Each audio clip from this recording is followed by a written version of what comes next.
el uno para poder seguir trayendo la idea que este hermoso capítulo provee. Romanos capítulo 12, versículo 1 en adelante.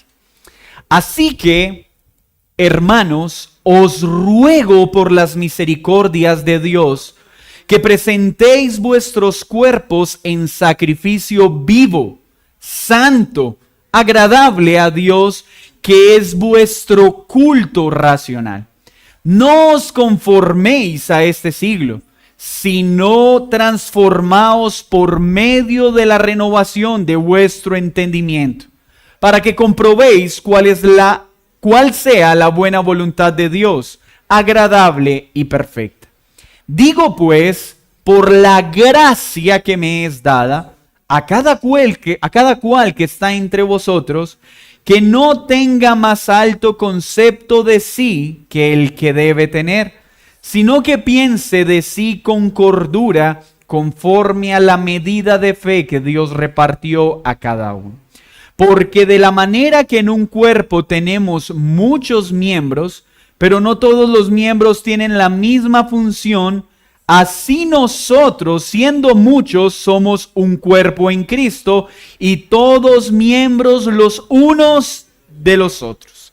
De manera que, teniendo diferentes dones, según la gracia que nos es dada, si el de profecía, úsese conforme a la medida de fe, o si de servicio, en servir, o el que enseña, en la enseñanza, el que exhorta, en la exhortación, el que reparte, con liberalidad, el que preside, con solicitud, y el que hace misericordia, con alegría. Señor, gracias por cumplir lo que has prometido, hacerte presente en medio de la reunión de tu pueblo.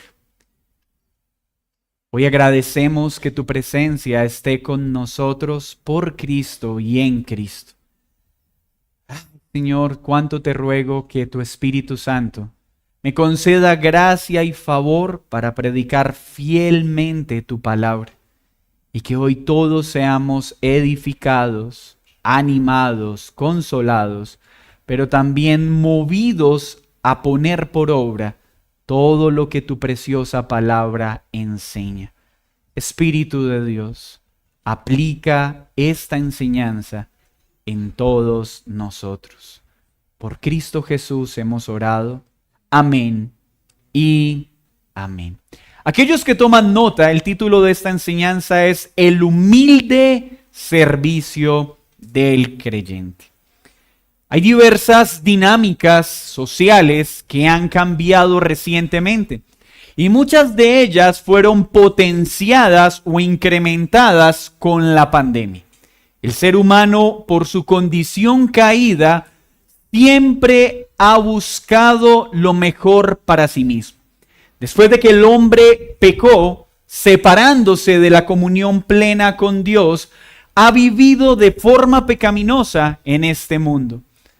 Hay muchos pecados que podríamos mencionar, pero hay algunos que han ido acrecentándose en su forma en las últimas décadas, años tal vez. El individualismo es uno de ellos. Ese interés porque todas las cosas se ajusten a mi manera. Esa es una de las expresiones que acompaña al hombre hoy. Yo pienso esto. Yo creo que debe hacerse así. A mí me gusta esto. Y no se preocupen que ese no es un mal de algunos. Es un mal de todos nosotros. Todos siempre estamos luchando con ello. ¿Y por qué? Porque hace parte de nuestra naturaleza caída. El individualismo ha venido creciendo como una manifestación de este amor propio. No queremos servir a otros, sino ser servidos. No queremos cambiar, pero sí queremos que los demás cambien. No queremos crecer en amabilidad y cortesía, pero hay donde alguien no sea cortés y amable con nosotros. No queremos esforzarnos por reflejar amabilidad en nuestro trato, pero hay donde alguien no sea amable. Somos prontos para identificar el proceder pecaminoso en otro, pero muy lentos para identificarlo en nosotros mismos. La pandemia maximizó o potenció una inclinación del hombre: el querer tener beneficios sin la necesidad de interactuar con otros. El querer escuchar una predicación sin tener que ir a una iglesia para saludar a gente que ni conozco. El poder escuchar un sermón sin tener que servir, ofrendar o negarme a mí mismo por bien de otro. Y eso nos ayudó a alimentar una inclinación de pecado que cada vez se ha hecho muy fuerte. Hermanos, no es un secreto que la iglesia como institución ha cometido demasiados errores en su existencia. En el nombre de Jesús se han cometido muchos atropellos. Y por eso muchas personas han desarrollado cierta hostilidad para la iglesia. No quieren saber de la iglesia. Pero la Escritura nos muestra que el problema no está en la iglesia. El problema está en los hombres que se hacen embajadores de la iglesia, pero se comportan de una forma contraria a lo que debe ser la iglesia. Muchos entonces han optado por decir: no necesito ir a una iglesia, yo soy la iglesia. Y eso suena muy bonito, pero no es verdad. La iglesia no es un individuo. La iglesia es un cuerpo. La iglesia no es una persona. La iglesia es un cuerpo. Y esta sección nos va a mostrar no solo una idea de cómo es el cuerpo de Cristo, sino cómo aquellos que han sido redimidos por gracia en Jesucristo deben vivir en medio de esa iglesia. Mis hermanos, Dios salva personas, pero los une a iglesias. Y cuando hablamos de iglesia, no hablamos de un local. Hablamos de las personas que se reúnen en un lugar.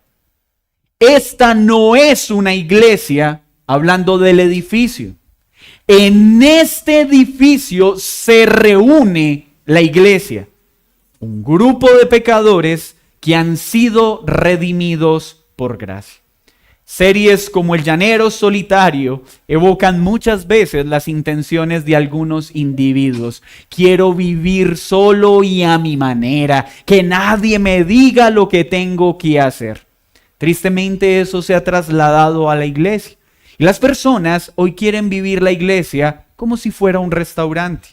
Entro, recibo alimento, la palabra, termino de recibir el alimento y me voy a hablar del plato. ¿Me gustó? No me gustó. Hoy me gustó la ensalada, hoy no tanto. Hoy la alabanza estuvo chévere, hoy no. Hoy el predicador fue de mi agrado, no. Es parte del proceder del hombre. ¿Pero por qué pasa esto? Porque hemos perdido de vista lo que es verdaderamente la iglesia. Es un cuerpo conformado por personas imperfectas, por personas que están siendo formadas a la imagen de Cristo, por personas que han recibido dones para ayudar a otros y para beneficiarse de mis dones. Así que este sermón tiene como propósito atacar dos males que nos aquejan. El primero, el orgullo. Sí, todos los que estamos acá somos orgullosos. Y si usted no se siente una persona orgullosa, es porque el orgullo lo tiene enceguecido, no porque no tenga orgullo. Y lo segundo es nuestro amor propio, el deseo de ser servidos en lugar de servir. Por eso este sermón se llama El humilde servicio del creyente. Dos características que deben estar presentes en todo aquel que ha sido redimido por Cristo. Recordemos que el domingo pasado aprendimos que debemos ser un sacrificio vivo. Pero acompáñeme para que veamos algunos aspectos que no resaltamos el domingo anterior. Romanos 12, 1, por favor, acompáñeme a identificar la gramática. Así que, hermanos, os ruego por las misericordias de Dios que presentéis vuestros cuerpos. Hablamos de que cuerpo se refiere a todo mi ser y el deber que todos teníamos de darnos en mente, en voluntad, en emociones, en todo lo que somos, y lo que implicaba presentarnos como un sacrificio vivo, lo que significaba ser transformados a la imagen de Jesús, lo que significaba ser renovados en nuestro entendimiento a través de la palabra para comprobar su voluntad. La sección de hoy va a empezar a mostrarnos de forma práctica a qué se refiere esa voluntad buena, agradable y perfecta de la que Pablo habló. Pero preste atención a esto. Presentéis vuestros cuerpos, ¿es plural o es singular? Es plural. ¿Y por qué importa eso? Porque la instrucción que está presentando este capítulo no es a individuos en particular, es a un pueblo, es a un cuerpo. Está diciendo, preséntense como un cuerpo, presenten sus cuerpos como sacrificios. Toda esta instrucción, aunque ya la entendimos en lo individual, tiene su cumplimiento en lo colectivo. Nadie puede presentarse como un sacrificio vivo, agradable a Dios, separado del cuerpo de Cristo. Porque el sacrificio que complace a Dios no es alimentado por el individualismo y el egoísmo de una persona, sino por el negarse a sí mismo para morir a mí y presentarme como parte de un cuerpo. Él quiere que su amada se rinda a Él, no que personas aisladas de la amada piensen que están siendo agradables a Él. Pero vamos a ver los elementos entonces aquí contenidos. El pueblo de Dios, todos los que han creído en Cristo y han sido redimidos, deben presentarse como sacrificio vivo en compañía de un cuerpo. Primera afirmación: no hay cristianismo sin iglesia. Y cuando hablo de iglesia, hablo del conjunto de pecadores que han sido lavados por la sangre de Cristo y que se unen guiados por la palabra para adorar y exaltar en espíritu y en verdad. Esa es la iglesia. No hay salvación sin Jesucristo. No hay cristianismo sin iglesia. Si tú piensas que puedes ser cristiano sin una iglesia, no has leído bien tu Biblia y no has entendido lo que es la iglesia. Tienes una idea equivocada de la iglesia que necesita ser ajustada. La estructura de este sermón entonces, versículo 3, un concepto adecuado de nosotros mismos. Humildad. Del 4 al 6, miembros de un mismo cuerpo con dones y funciones.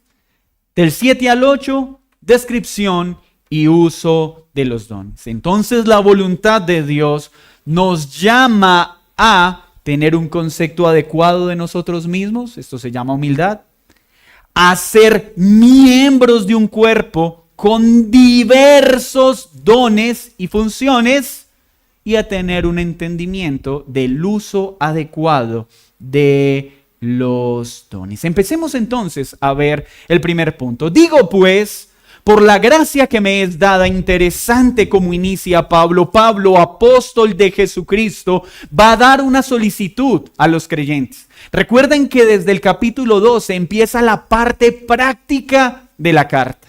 Empiezan las solicitudes, los imperativos basados en todos los indicativos de los 11 primeros capítulos. Y el lenguaje de estas cartas va a ser: así pues ahora hagan esto, así pues vivan de esta manera, gracias a lo que Cristo hizo, compórtense de esta otra manera.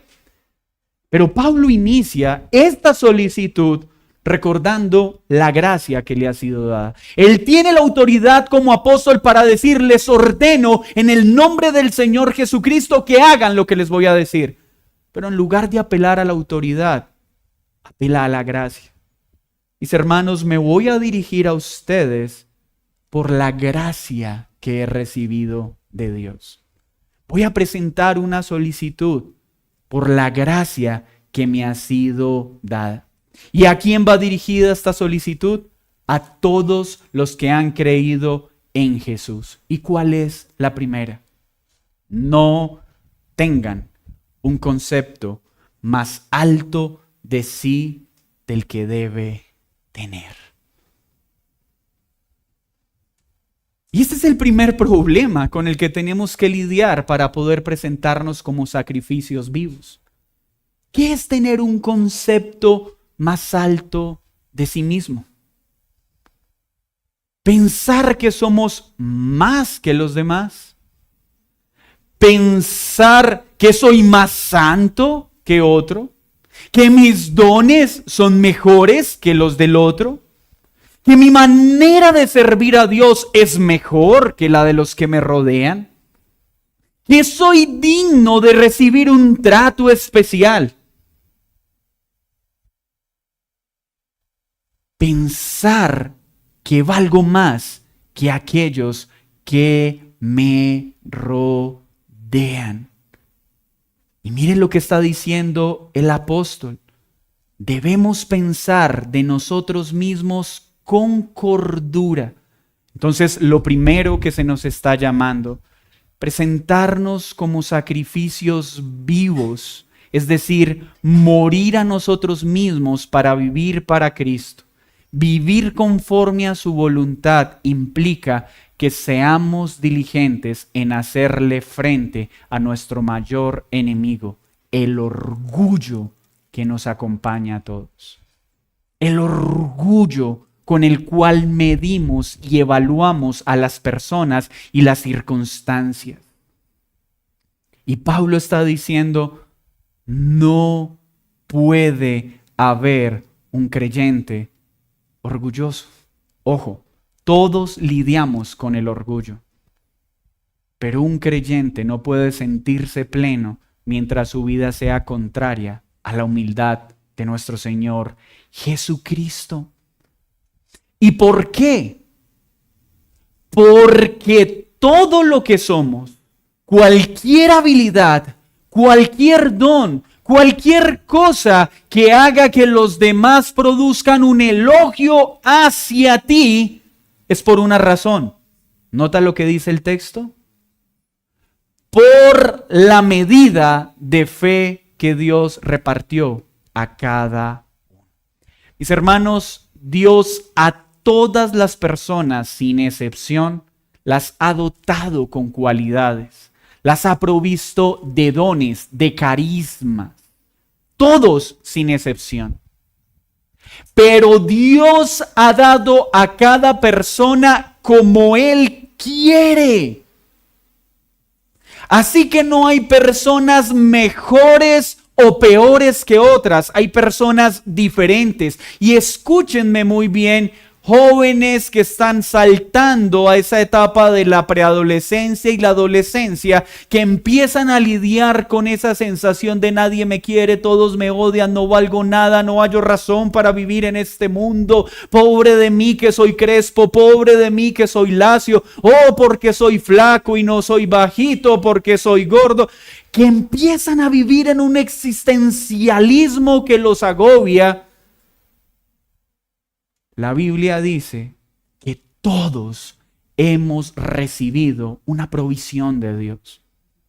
A los ojos de Dios, todos tenemos dones, habilidades y cualidades, y no hay razón para sentirse inferior a alguien o superior a alguien, sino decir gracias por la medida que me has dado. Entonces, ¿cuál lugar hay para el orgullo? Si soy una persona elocuente, ¿tengo que sentirme orgulloso de esa elocuencia? No, porque sé que Dios la ha dado. Si soy una persona hábil para servir al otro, ¿debo sentirme orgulloso por ello? No, solo debo entender que es una medida que Dios ha dado como bien le ha placido. Entonces, mis hermanos, ¿cuál es la voluntad de Dios? Que todos nosotros le hagamos frente a nuestro orgullo. Es interesante algunos programas de rehabilitación que dicen, buenos días, buenas noches, he aquí un alcohólico en rehabilitación, he aquí un drogodependiente en rehabilitación, he aquí un orgulloso en rehabilitación. Ese es el lema que todos deberíamos repetirnos cada uno. Todos nosotros somos orgullosos en rehabilitación. Hace poco escuchaba a un hombre que decía, ay hermanos, quiero compartirle que me siento tan orgulloso del humilde que soy. Esa es la ceguera del orgullo. Nos hace tener un concepto de nosotros que no deberíamos tener. ¿Y cuándo se nota esto? Cuando nuestra inclinación está en ver la debilidad del otro. Mire cómo se vistió, mire cómo se sentó, mire cómo habló. Mire lo que hizo, mire lo que dijo. Hermanos, ese es el orgullo. El orgullo siempre está mirando el proceder del otro. Un gran puritano dijo, oh, si estuviéramos ocupados en examinarnos a nosotros mismos y en ver nuestro propio pecado, jamás tendríamos tiempo de ver el pecado de otro. Pero como nos creemos buenos y tenemos un concepto tan alto de nosotros mismos, tenemos mucho tiempo libre para estar viendo el pecado del otro. Cuando tú eres una persona que a toda hora está viendo el pecado del otro, ¿saben cómo se llama? Tener un concepto más alto de mí mismo del que debo tener. O de una forma más cruda, orgulloso. Y si te molesta la expresión, habla con Pablo. Yo solo estoy diciendo lo que él dijo. ¿Qué más dice? Versículo 4. Porque de la manera que en un cuerpo tenemos muchos miembros, vuelve a utilizar el plural, no el singular. Cuando alguien es traído a vida, es unido a un cuerpo. Ese cuerpo se llama iglesia. Y cada persona que es unida al cuerpo es un miembro de ese cuerpo. Y este pasaje me encanta porque textos como este es la razón por la que en nuestra iglesia creemos en la membresía bíblica. ¿Qué es la membresía bíblica? El reconocer que la iglesia es un cuerpo y que cuando alguien ha creído en Cristo es unido a ese cuerpo como un miembro de ese cuerpo. Y como miembro de ese cuerpo tiene funciones y capacidades. Ahora bien, lo vamos a ver. ¿Quién une a ese cuerpo? Cristo. ¿Quiénes son unidos a ese cuerpo? Los que han sido traídos a vida por la operación del Espíritu Santo. ¿Y qué dice? En ese cuerpo hay muchos miembros, pero no todos los miembros tienen la misma función. ¿Esto por qué importa? Porque este pasaje nos dice entonces que ninguna persona es traída a vida para seguir caminando sola. Es que yo sí creo en Cristo, pero yo no quiero volver a relacionarme con nadie porque me han herido tanto. Es que me han engañado tanto. Es que me han dañado tanto que decidí que el único amigo que tengo es el espejo.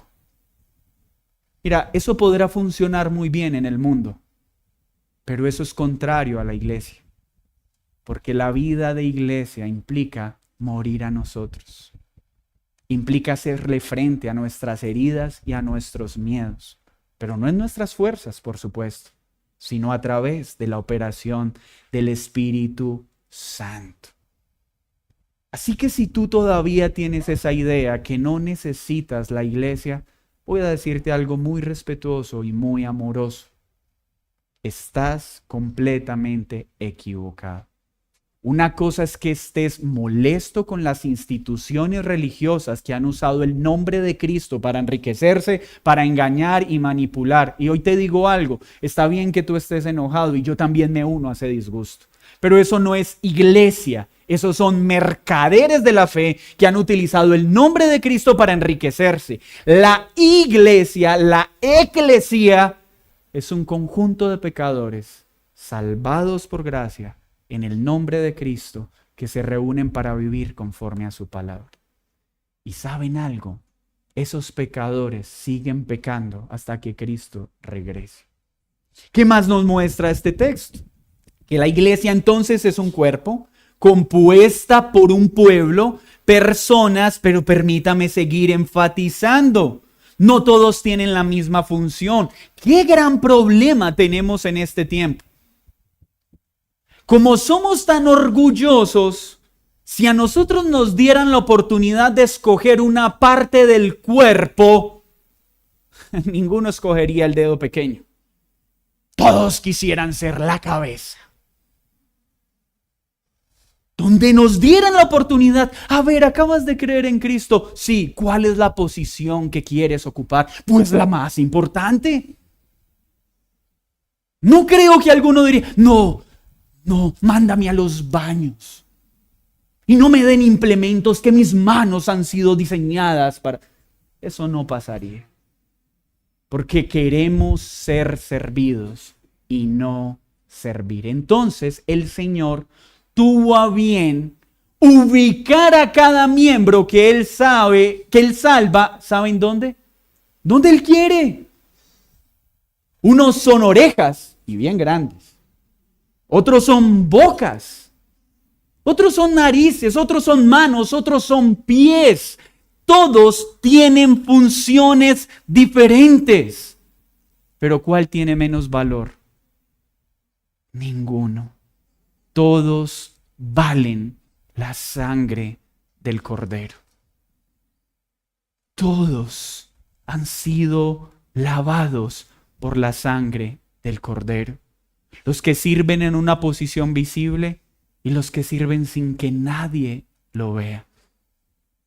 Hermanos, hacemos mucho daño a la iglesia cuando queremos que alguien que es dedo tenga que actuar como si fuera boca.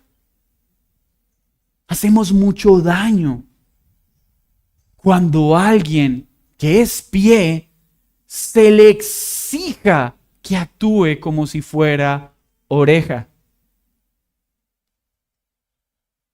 La iglesia no es un conjunto de ladrillos que forman un edificio, simétricos, cortados igual, puestos en hilera. La iglesia son piedras vivas, con formas diferentes, personalidades diferentes. Unos son puestos como pastores, amén. Pero esos que son puestos como pastores, todos son diferentes. Cuando queremos encasillar a todos los pastores en un modelo, estamos pecando contra Dios porque le estamos diciendo, Dios, no me gusta tu diversidad. Deberías hacer que todos los predicadores sean como el que a mí me gusta. Y ahora las redes sociales sí que nos han hecho daño, porque en las redes sociales, wow, sí que podemos ver hombres dones. Hermanos, hombres que Dios los ha dotado con habilidades que hablan y todos quedamos anonadados. Pero Dios tuvo a bien ponerte en esta iglesia y no en esa. Con un hombre menos dotado que ese, con otros hombres menos dotados que ese. ¿Por qué? Porque para Dios es tan valioso ese pastor que habla millones como ese pastor desconocido que habla 5 a 10. Porque esa fue la medida que le dio. ¿Y quiénes somos nosotros para querer cambiarla? ¿Quiénes somos nosotros para exigir estándares que la Escritura no pone sobre las personas? Todo creyente tiene dones, pero en una medida diferente. Todos tenemos funciones, pero funciones diferentes. Hay hermanos, y lo vamos a ver más adelante, son tan fluidos para hablar que uno los escucha hablar y uno quisiera como que nunca terminen. Hay otros que empiezan a hablar y uno quisiera que nunca hubieran empezado a hacerlo. Pero es hermano. Hay hermanos que son tan ágiles para consolar en medio de la tristeza. Hay otros que son expertos en hacer más grande la herida. Pero son hermanos porque tenemos dones diferentes, habilidades diferentes, en medidas de gracias diferentes. ¿Y quiénes somos nosotros para querer anular esa diversidad? ¿Saben cuándo queremos anularla? Por el alto concepto que tenemos de nosotros mismos. Pues todo debería funcionar como a mí me gusta y como a mí me parece. ¿Cuánto amor propio hay en nosotros? Pero no te preocupes, es un secreto entre todos, empezando por mí. Todos somos orgullosos en rehabilitación con un concepto más alto de nosotros mismos. Solo hay uno que no tuvo un concepto más alto de sí mismo: Cristo.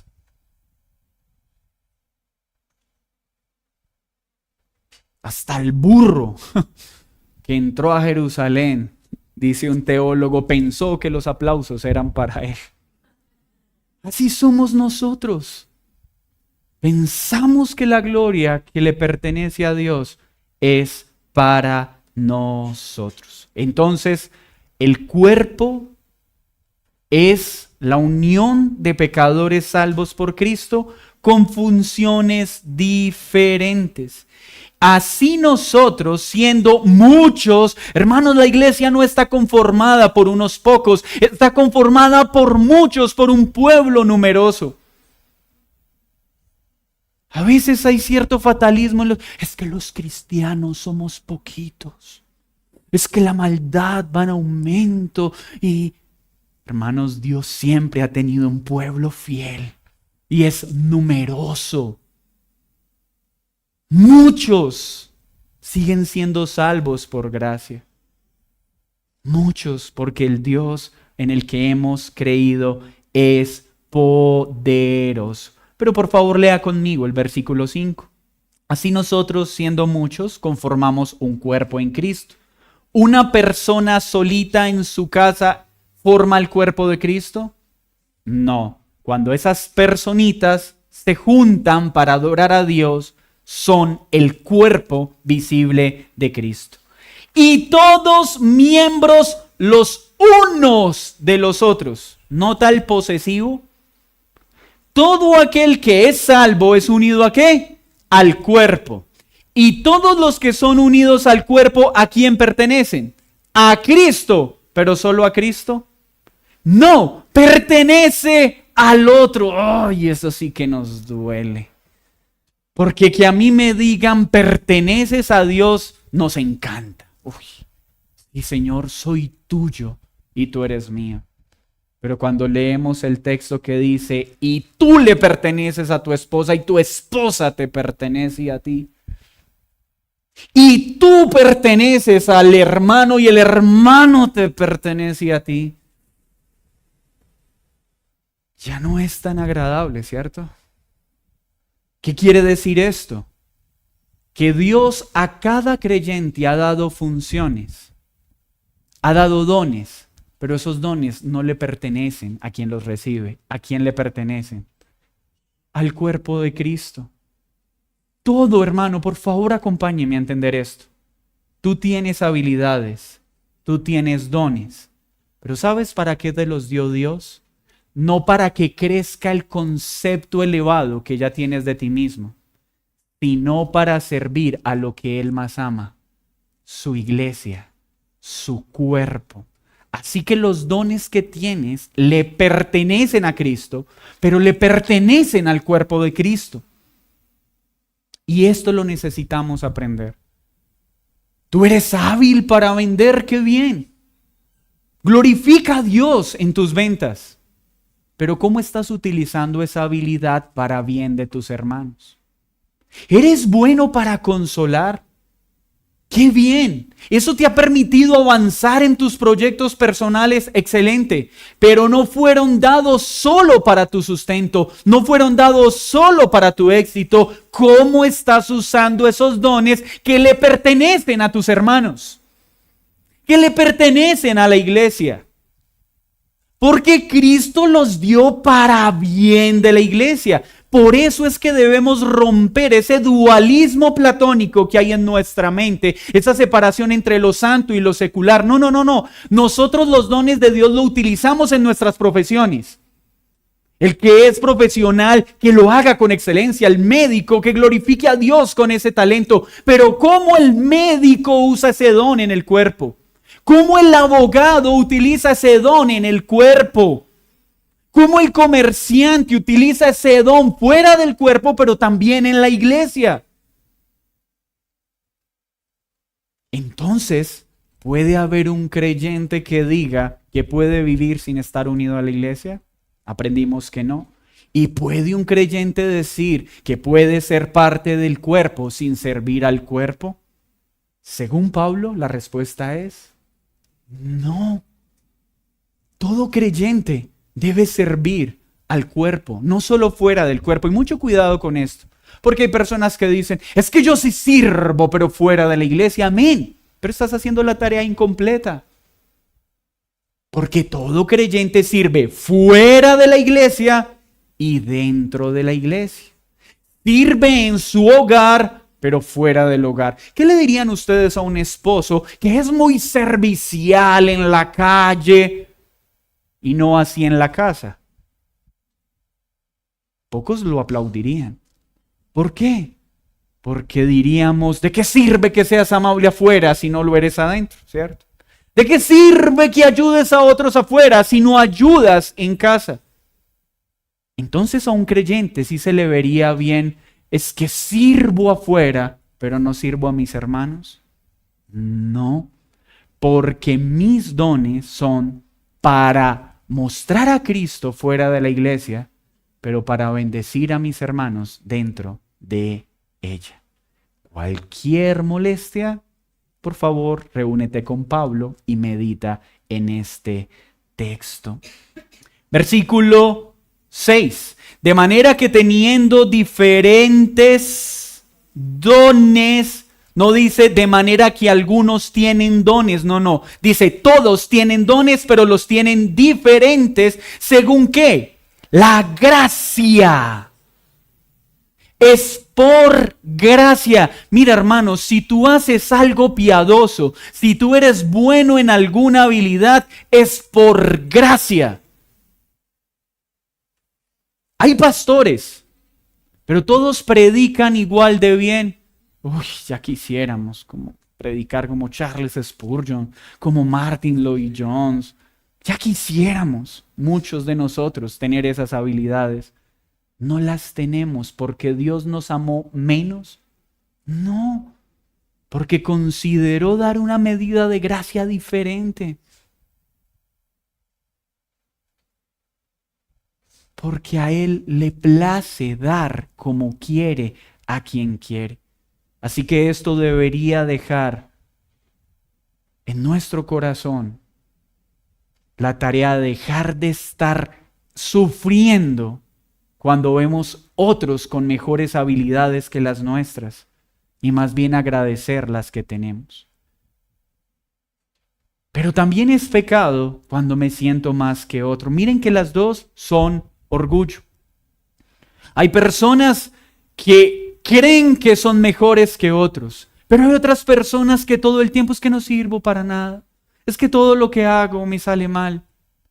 Hermanos, eso es pecado, porque es menospreciar la provisión que el Señor te ha dado. Unos son dedos, otros son bocas, bueno, otros dirían bocotas, pero todos tenemos dones y habilidades diferentes según a Dios le place. Y luego hace un listado. No es que estos sean los únicos dones, mi hermano. Y cuando hablo de dones, no estamos hablando de dones excepcionales o milagrosos que fueron usados por Dios en el primer siglo para la extensión de su reino. Estamos hablando de la provisión que Dios ha dado ¿a quién? A cada creyente. Cuando te pregunten, ¿y en tu iglesia creen en los dones? Tu respuesta es por supuesto que sí, pero en los dones que enseña la Biblia, no los que hoy se inventan. ¿En tu iglesia creen en los dones? Claro, pero en los dones bíblicos. No en la falsa adivinación que hoy presentan por profecía. No en las falsas lenguas que hoy presentan, que nada tienen que ver con las lenguas bíblicas. Creemos en los dones, pero como está en la Escritura. Y veamos algunos de ellos. Acompáñeme, por favor. Entonces ya sabemos que la voluntad de Dios es que no tengamos un concepto más alto de nosotros del que debemos tener. Que todo el que es salvo es unido a una iglesia local y recibe dones para servir a esa iglesia local. Pero todos en una medida diferente y todos igual de importantes y valiosos a los ojos de Dios. Pero veamos una lista de algunos dones que están en el cuerpo de Cristo para edificarse mutuamente. El primero que menciona este listado es ¿cuál? Si el de profecía, úsese conforme a la medida de fe. Hermanos, la profecía nada tiene que ver con la adivinación actual. Profecía no es que una persona llega y se acerca a tu oído y Dios te dice que serás cabeza y no cola. Y Dios te dice que te ganarás la lotería. Eso no es profecía, eso es adivinación y es abominable a los ojos de Dios. La profecía bíblica descrita en la Escritura está en 1 Corintios 14:3. Por favor, lea conmigo y lo leo para ustedes por razones de tiempo. 1 Corintios 14:3. Pero el que profetiza habla a los demás para edificación, exhortación y consolación. La verdadera profecía es tomar la palabra de Dios, que es la palabra profética segura. ¿Para qué? Para animar. ¿Para qué más? Para edificar, para traer consolación. Cuando una persona toma la palabra de Dios para consolarme cuando estoy triste, me profetizó. Cuando una persona me ve pecando y toma la palabra de Dios y me dice, hermano, lo que estás haciendo es conforme a la Escritura, me profetizó. Cuando estoy en una predicación y el pastor enseña algo a través de la exposición de la palabra y mi corazón es inquietado, recibí profecía. Recibí la palabra de Dios. Profecía no es, ven, veo que serás padre de naciones. Oh, veo que grabarás un CD el próximo año. Eso no es profecía. Y si alguien te dice venir de parte de Dios para hablarte al oído, ese hombre no viene de parte de Dios. Porque lo que Dios quiere decirnos lo dice mediante la exposición de su palabra. Entonces, ¿qué es alguien que tiene el don de profecía? En un sentido, todos debemos tenerlo. Porque todos debemos aprender a animar, a consolar y a edificar por la palabra. Pero cuando hablamos como don, estamos hablando que en el cuerpo hay hermanos que reciben una gracia mayor en este sentido. Es decir, que tienen una habilidad que sobresale de otros para infundir ánimo, para alentar, para traer consuelo a través de la Escritura. Y es una gracia del Señor. Noten a Bernabé, cómo trajo consuelo a Juan Marcos cuando pecó. Pero noten a Pablo, ya no es digno de caminar conmigo. ¿Y cuál era mejor, Pablo o Bernabé? Los dos tenían dones diferentes. El de Bernabé era el de consolar. El de Pablo era no perder tiempo. Hay que llevar el evangelio y los cobardes que se queden. Gloria a Dios por Pablo. Pero gloria a Dios por los Bernabés. Y en la iglesia necesitamos los dos. Hay hermanos que van tan rápido que no tienen tiempo para secarle las lágrimas a nadie. En una exageración, ¿cierto? En un sentido todos debemos hacerlo. Pero hay otros que a kilómetros tú estás triste. Yo no, fue un mugre en el ojo. Sí, tú estás triste. No, tengo gripa. ¿Qué estás haciendo? ¿Por qué? Porque recibió una gracia especial de Dios. El que tiene esa habilidad, que la use. Pero también habla de otro don, de qué otra cualidad. Entonces, ¿quién es profeta en la iglesia en el sentido bíblico? Aquellos hermanos que tienen un uso adecuado de la escritura para consolar, para animar, pero también para hacernos conscientes de nuestro pecado. El siguiente mencionado es el de servicio, ¿cierto? Hay personas que tienen un don de servicio. Todos debemos servir, todos debemos ejercer la diaconía. Pero hay hermanos que tienen esto como don. De verdad sirven de una forma excepcional, incansable y con motivaciones santas, sin hacerse notar. Se te cae algo y ahí mismo lo recogen. Vienes con las manos ocupadas, ahí mismo corren a ayudarte, sin que nadie se lo diga. Aman servir, no se cargan sirviendo, deleitan sirviendo. Mas hay otros, que servir requiere un gran esfuerzo. Y no es natural, no es tan fácil. Hay hermanos, no, estoy en problemas, tengo una cita médica a las 6 de la mañana. Hermano, yo estoy a las 5, tranquilo, yo lo llevo. ¿Qué necesita? ¿A dónde voy? Pero hay otros hermanos que tú le dices, tengo una cita médica a las 6, no tengo en qué ir. Ay, ¿cómo así? A mí me pasa lo mismo muchas veces. Ese hermano no tiene el don del servicio, pero tendrá otro don. No podemos pretender que todos sean iguales. ¿Saben cuál es otro problema de la iglesia? Que a veces nuestra expectativa es que cada creyente tenga el paquete completo. Que cada creyente tenga todas estas habilidades de una manera excepcional. No, mis hermanos. Hay hombres que tienen varios dones y en medidas elevadas. Hay otros que tienen varios dones, pero en una medida tan chiquitica que a veces ni se les nota. Pero ahí está. ¿Y cuál es más importante?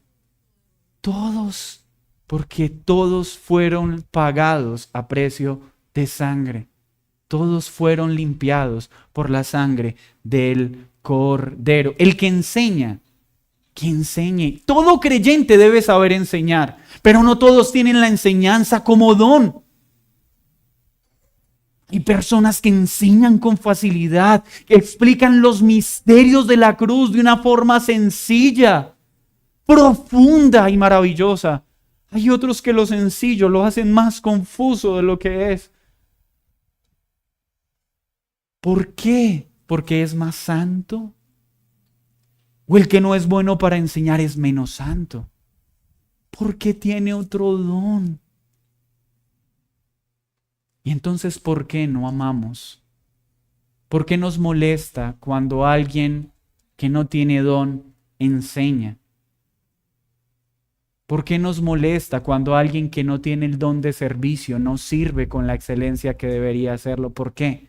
Porque tenemos un concepto muy alto de nosotros mismos. El que enseña este don es aquel que tiene la habilidad de tomar la palabra y explicarla con claridad y con sencillez. Es esa persona que ha recibido una provisión del Señor, que cualquier pregunta en su mayoría puede responderla con facilidad y con acierto, de formas que uno a veces dice, uy, ¿cómo llegó allá? No lo había visto. Porque Dios le dio una gracia, ¿para qué? Para enseñar al cuerpo de Cristo. Pero ¿qué más dice? El que exhorta, pues que exhorte. Hermanos, exhortar no es regañar. Porque en los púlpitos cristianos eso se ha vuelto de moda. Hoy tengo una exhortación para la iglesia. Hoy me van a regañar. Hermano, venga que necesito exhortarlo. Exhortar no es regañar. Hermanos, exhortar, ¿saben qué es? La palabra exhortar significa infundir ánimo. Alentar a alguien que está desanimado. Dar consuelo a alguien que está pasando por un momento difícil.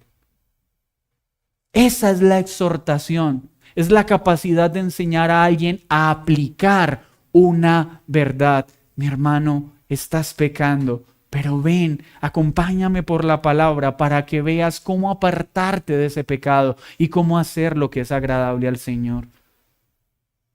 Exhortación es esa persona que cuando se acerca te levanta a través de la palabra.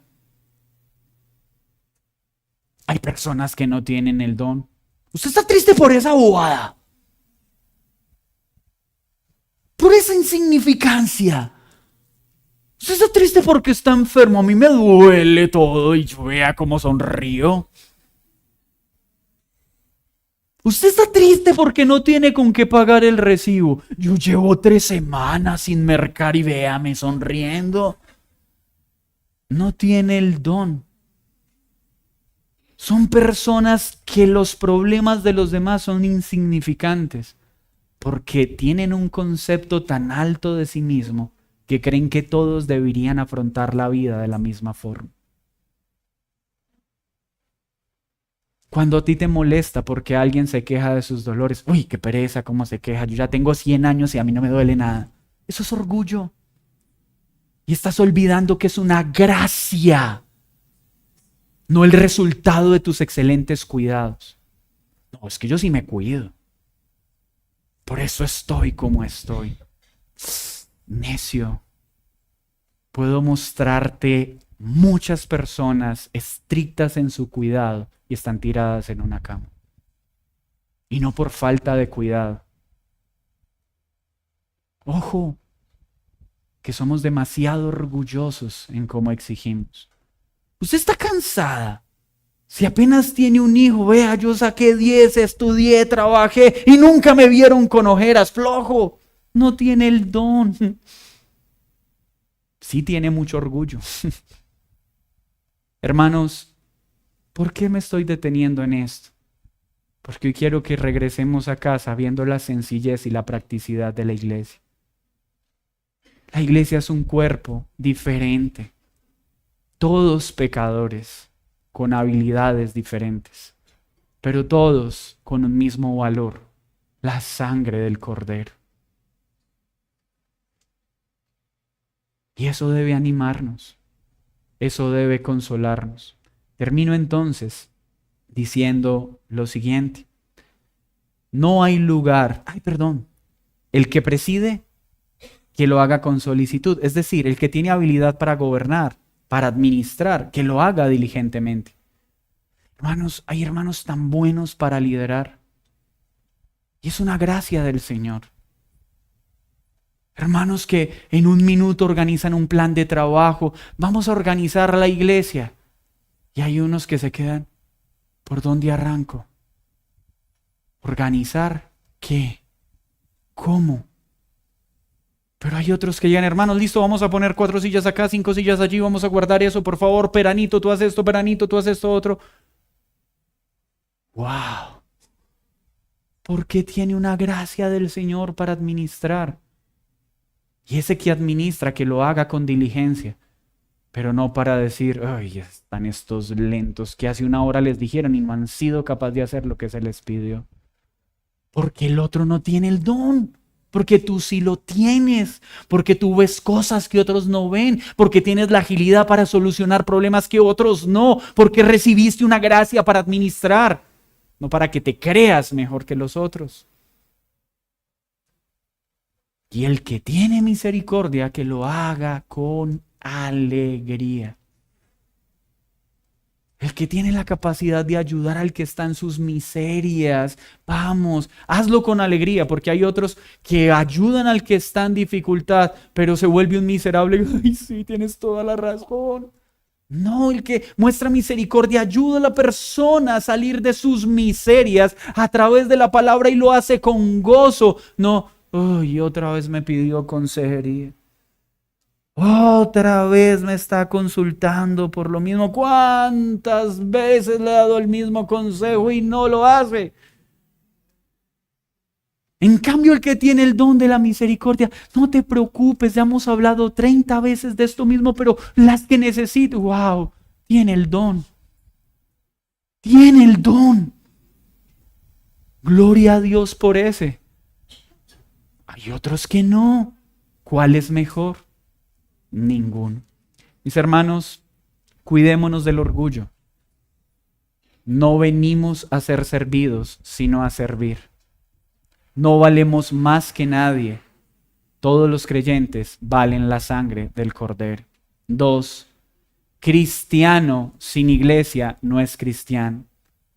Todo creyente tiene un don para bien de la iglesia, no para bien propio. Le pertenece a la iglesia y le pertenece a Cristo.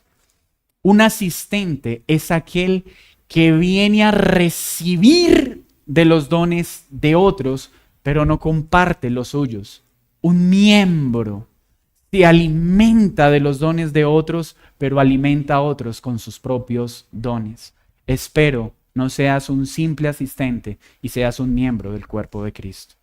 El miembro no quiere ser servido, sino servir. El miembro no está buscando que le den, sino que está buscando la manera de dar. Todos, no importa tu edad, no importa el cansancio, no importa la fatiga, no importa lo que hayas vivido, tienes mucho para dar a la iglesia de Cristo y no tienes excusa. Esta es la voluntad de Dios. Porque si Cristo se dio y no escatimó nada, ¿cuál va a seguir siendo tu excusa? Es que me miraron feo, es que me hablaron duro, es que no me saludaron, es que me engañaron. Hermanos, no hay excusas delante de Dios. No las hay. ¿Saben por qué? Porque Cristo no se excusó. Él no dijo, bájenme de la cruz porque ya vi que esta gente no me va a escuchar. No. A pesar de, se dio. Ese es un creyente. A pesar del pecado del otro, quiero seguir glorificando al Señor. Quiero seguir negándome a mí mismo. Quiero seguir esforzándome por saludar al que no me saluda. Quiero esforzarme por ser amable con el que no lo es. Quiero esforzarme por servir aun cuando quisiera quedarme sentado esperando a que me sirvieran. Quiero dar mi vida aun cuando no quisiera darle nada a nadie. Esa es la vida del creyente, negarnos a nosotros mismos. A menos que tengas una gracia especial, no ore un día en que te levantes, hoy tengo tantas ganas de vivir para ayudar a los demás. No, es un morir a nosotros mismos todo el tiempo. ¿Qué debemos entender de esto?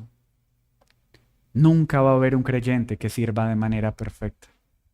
Porque el único siervo perfecto, el único que tenía todos estos dones en la medida perfecta, en las características perfectas, fue Cristo. No esperemos encontrar en las personas algo que solo encontramos en Jesús. Pero el hecho de que no las tengamos en la medida que las tuvo Jesús no significa que no debemos perseguirlas. Pero es que mi don es chiquitico y yo qué puedo hacer, el Señor no me quiso dar más. No, debes esforzarte en alimentarlo, en fortalecerlo para que crezca, porque otros van a salir, ese sermón me encantó. ¿Y tú por qué no sirves? Porque es que esta fue la medida que me dieron. ¿Y tú por qué no ayudas? Porque es que mi medida es muy chiquitica para dar con generosidad. No. El que la tiene pequeña, ejercítela. Aprendamos. Pero unos la van a tener de manera excepcional. Señor, muchas gracias. Porque hoy este mensaje habla puntualmente al cuerpo. Hoy nos llamas a servir, a dejar de excusarnos, a dejar de evadir nuestra responsabilidad, a entender, Señor, que quieres que vivamos para ti y para tu amada, que a todos nos diste una provisión que debe ser puesta para el servicio de todos y no para beneficio propio.